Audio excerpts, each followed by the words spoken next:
So in the previous video we have seen that binomial heaps is a collection of binomial trees satisfying the property that in each node every node the heap property is satisfied. So and we have also seen that it's a collection of trees which are all maintained in the root list, and the number of nodes in the root list can be at most log of n, and if you look at any tree the height of the tree can be at most log of n. We will use all these properties and try to construct efficient algorithms for some of the operations. Let's see some of this. The first one to begin with is the merge, because we said that we can do merge with the binomial heaps in order log n. Let's begin with the merge operation, which is also called as the union. Let's consider two heaps and try to see how we can merge these two heaps. So the first heap is the first one, so it has bf0, bf1, bf2 and bf6. This is connected by a linked list, right? Similarly, we have in the second list we have bf1, bf2, bf4 and bf6 and bf10, right? So this is also connected by a circular singly linked list, right? So you're given the root list of the first heap, and you're also given the root list of the second heap.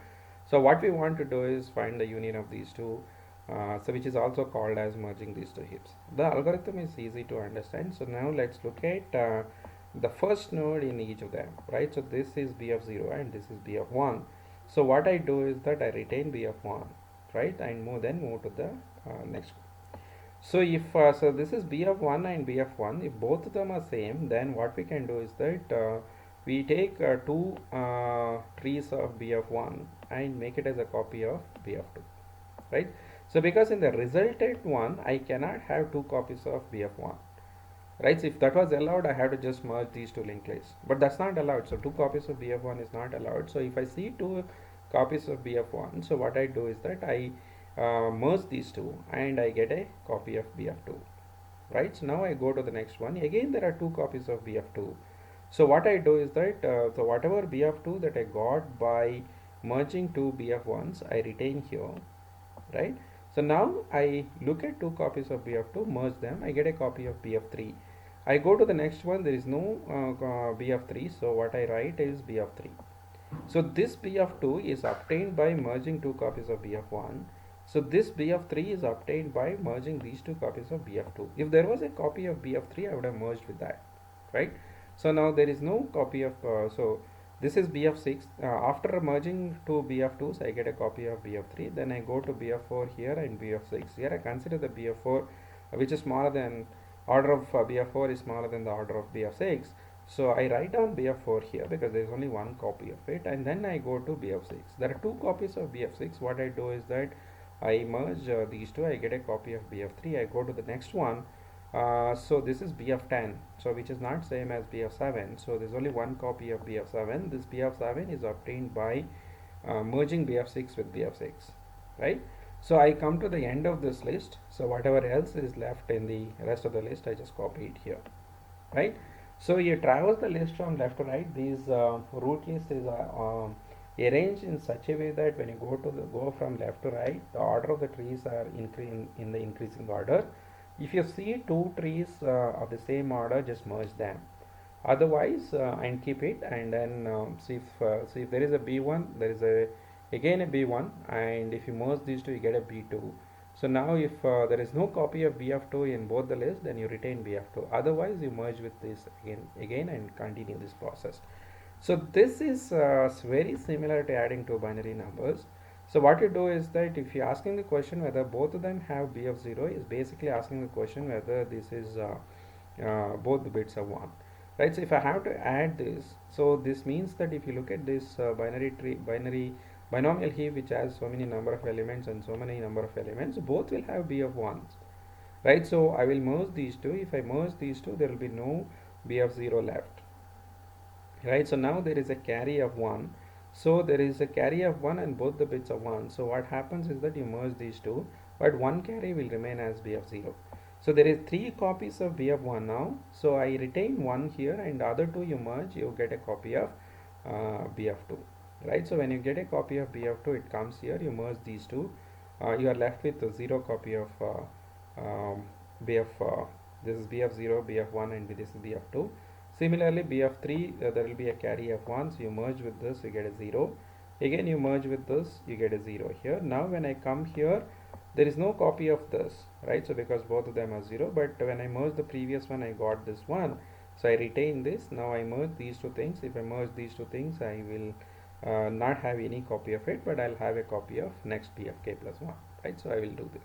So this one, the merges that are happening here is exactly similar to adding two binary numbers. If there are two ones, you just merge them, you get a one bit more, right? So you have to make it a carry and go forward.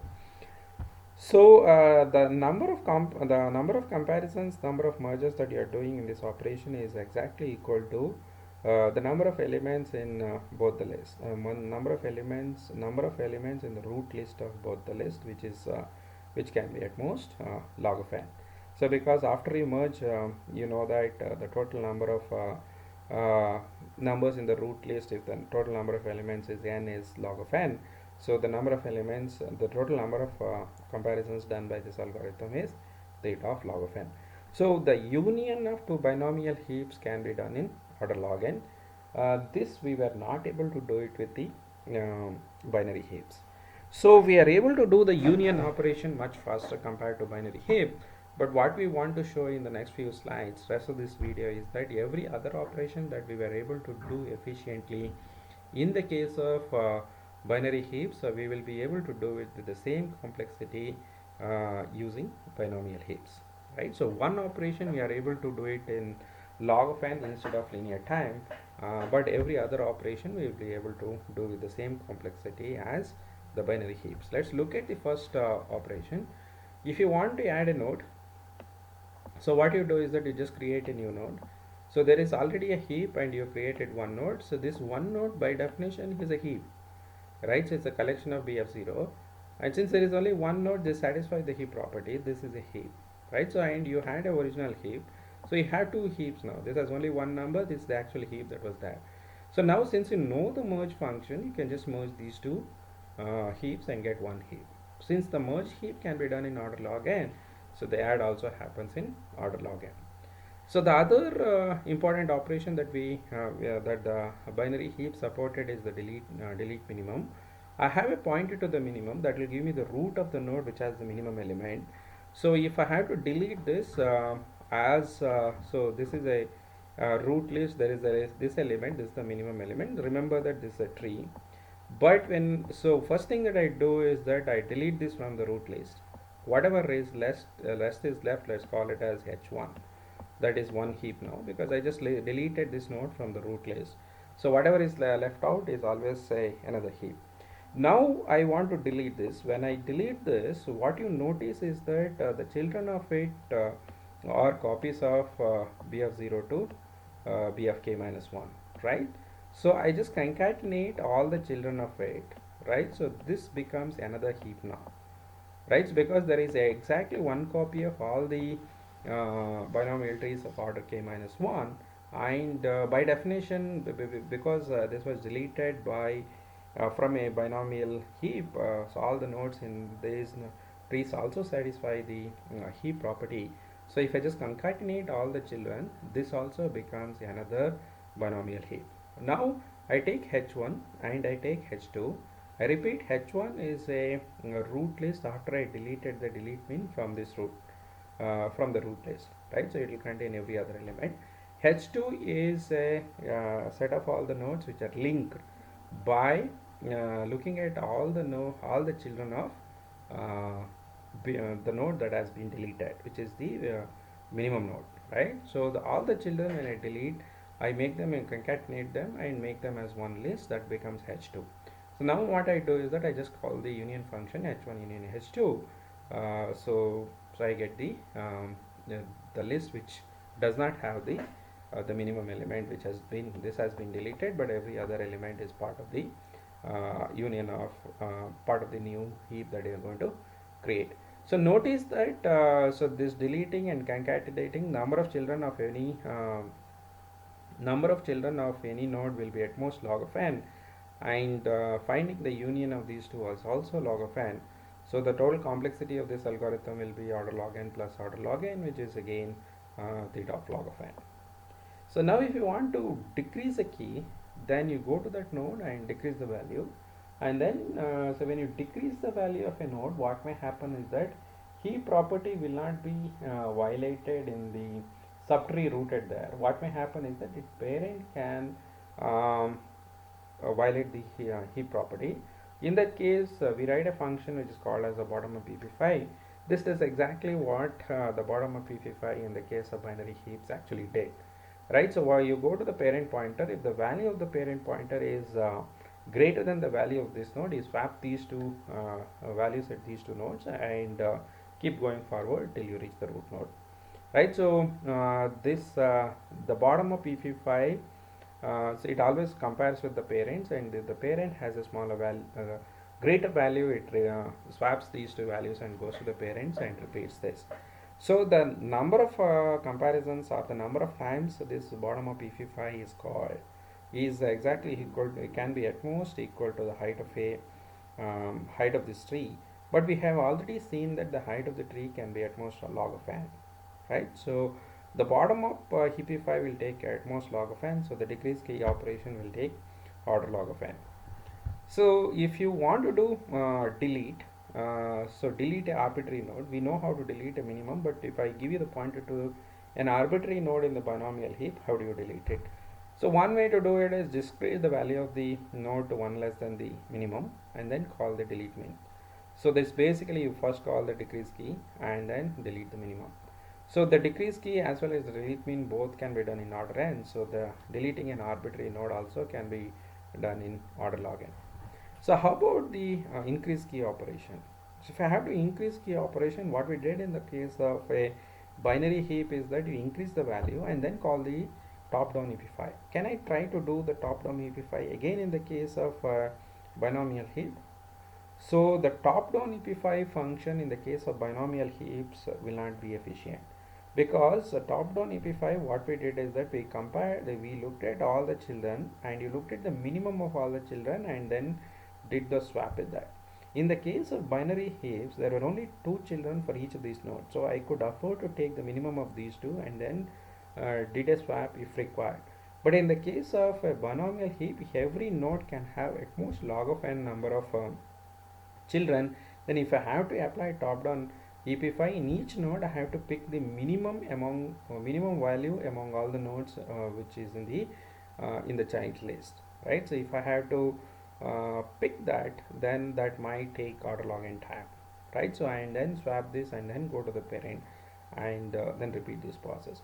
Picking minimum among log n children of it will take order log n time. So this is not a constant time operation, right? In worst case, this can be entire top down heap5 can be order log n into log n, because the number of times the iteration is run is log of n, but in each node we may have to do log n number of comparisons. So this is not a very efficient way of top down ep5 is not very efficient in the case of binomial heaps. So we will not call top down ep5. So if at all I have to increase the key, so what I do is that I will do a very a brute force way of doing it. What I do is that I first delete the node. So deleting a node can be done in order log n, and then just add the new node with the new value.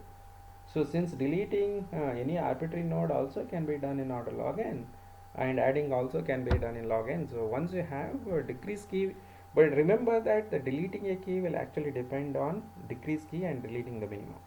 So it's absolutely necessary that the decrease key happens and the deleting the minimum and the add also happens in order log n. So once these three things happens in log n, the increase key can be done in order log n by just deleting it and adding it again. So the build heap is another interesting function that we want to suppose to write. So we can try adding one number at a time. So essentially call the add function n number of times. Since each of the add is n log n, so we have seen as before that this is order line log n. But surprisingly in this case it can be shown that this works in any time. Okay, so but we will come back to the proof why. So this in the case of binary heaps we have shown that this is omega of n log n, right? So in the case of binary heaps this was omega of n log n, so that's why we constructed a different algorithm which was linear. But in this case, what I'm saying is that if you just add n numbers one by one, in worst case, it will be a linear time algorithm. So we will come back to this proof of why this is a linear time algorithm in this case in the next set of videos when I discussed amortized analysis. So now for simplicity, we will look at another simple algorithm which can build the heap in order n. Yeah, let's consider this sequence of numbers, and let's say that we want to build a binomial heap with these numbers. What I can do is that I can create each of these nodes and put these numbers there. This satisfies the heap property, but it violates the first property where we are not allowed to have multiple copies of BR0. So what I do is that I scan through this list. This is the root list. I made a linked list containing all these numbers. So now if I see two trees with the same order, so what I do is that I just merge them. When I merge two binomial trees, I have to ensure that after you merge, it satisfies the heap property. So what I do is that among the two root nodes which have some values, I take the one which has the smaller value and make it as a root node, so that after you merge, the heap property is satisfies. For example, if I take 24 and 32, 24 is smaller than 32, so the 24 becomes the root node and 32 becomes the child. Similarly, when I take 5 and 16, 5 becomes the root and 16 becomes the child. When I take 23 and 2, so 2 becomes the root and 23 becomes the child, and 20 is left. So in the next iteration, when I come back, I again traverse the list looking for two trees with the same order. This 24 and 5 has the same order, so what I do is that I just merge these two. And so when I merge these two, the 5 is retained as the root because I want to maintain the heap property. So the 5, these two are merged, and this is how the tree looks like. Next I go to the next tree, which is half a different order. So I go the moment I get two trees with different orders, then I stop. So if there were another tree with order 1, then I would have merged these two and got two trees of the order 2. Then if there are the algorithm is simple. You traverse through the list. If you come across two trees of the same order, just merge them, right? So the algorithm stops when all the trees have the distinct values, right? So when all the trees have the distinct orders, the first property is satisfied.